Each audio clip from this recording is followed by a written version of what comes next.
Hey everyone, welcome to day 12 of the What? What? No!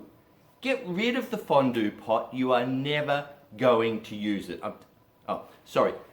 Today we're all about I might need it one day clutter in the kitchen, as you might have guessed. And if you're laughing because you also have a fondue pot, and you're not laughing because you have a bread maker, hold up for a second. The kitchen is one of the areas, the biggest areas in our homes where I might need it one day clutter gathers. And that's because much of it is about aspiration. I buy this cooking item because one day I'll be a great bread maker. I have a service for 40 because one day I will host the biggest dinner party on the planet. I have a melon peeler, Bill, and a cherry, whatever you call, pitter, because I know that one day I'm going to need those things. And perhaps you will. But here's the thing.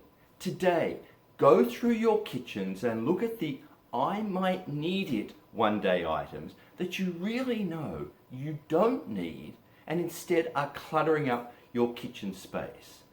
Take those items out, free up space, and let your kitchen become a space that is welcoming and serves your family, nourishes your family in the way it should. Clutter detracts from that. I might need it one day clutter is a hurdle to that. You can do better, and I know you will. Get to it.